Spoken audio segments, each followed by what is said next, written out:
کہ ساری دنیا کی نعمتیں بھی مل جائیں لیکن اس کی زندگی میں سکون نہیں آ سکتا.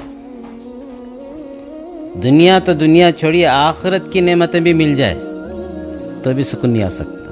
حضرت آدم علیہ السلام کو اللہ نے پیدا کیا جنت میں، حضرت آدم علیہ السلام کو داخل کیا تو آدم علیہ السلام ساری جنت کی نعمتوں سے مالا مال ہو رہے تھے، مزے اڑا رہے تھے، لیکن اس کے باوجود حضرت آدم علیہ السلام کچھ اکڑے سے نظر آ رہے تھے. اللہ تبارک و تعالیٰ دلوں کے بھید کو جاننے والے نا، تو اللہ تبارک و تعالیٰ نے حضرت آدم کے لیے حضرت حوا کا انتخاب کیا. خود اللہ تبارک و تعالیٰ قرآن مجید میں فرماتے ہیں وَمِنْ آيَاتِهِ أَنْ خَلَقَ لَكُم مِّنْ أَنفُسِكُمْ أَزْوَاجًا لِتَسْكُنُوا إِلَيْهَا. اللہ کی نشانیاں ہیں، آسمان نشانی، زمین نشانی، ساری کائنات نشانی. اسی طریقے کی ایک نشانی اللہ تبارک و تعالیٰ نے حضرت آدم کے اندر سے ان کے لیے سکون کا سامان نکالا. تو سکون کا سامان کس میں ہے؟ صرف بیوی میں ہے. اور بیوی کہاں سے نکلی؟ حضرت آدم کی ٹیڑھی پسلی سے نکلی.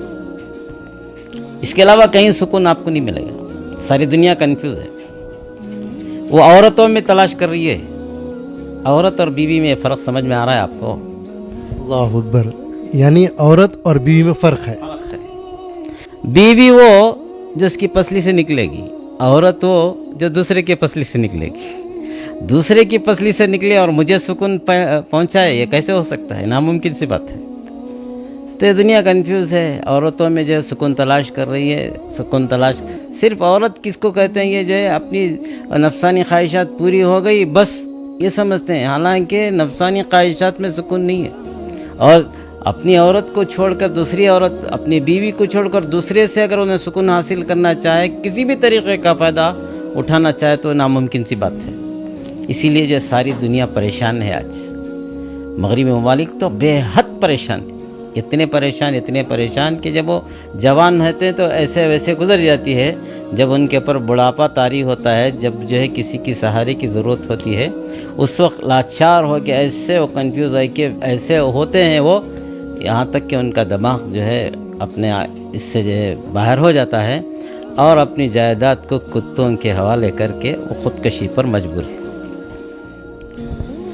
بہت ہی فکر مند بات کہی مولانا آپ نے، اور آپ نے یہ فرق بتایا کہ عورت اور بیوی میں فرق ہے. جو عورت وہ ہے جو دوسرے کی پسلی سے بنی ہے، بیوی وہ ہے جو خود کی پسلی سے بنی ہے. اور بیوی تو ایک ہوتی ہے، عورتیں تو بہت ہوتی ہیں. اور عورت تو ماں بھی ہوتی ہے، بہن بھی ہوتی ہے، بیٹی بھی ہوتی ہے، لیکن جو بیوی کا لفظ استعمال کیا جاتا ہے وہ اپنی پسلی سے بنی ہوئی عورت ہوتی ہے. اور اللہ نے سکون اپنی بیوی سے رکھا ہے، بلکہ عورتوں میں نہیں رکھا ہے، جبکہ پوری دنیا کہیں نہ کہیں عورت کی طرف پہنچ رہی ہے.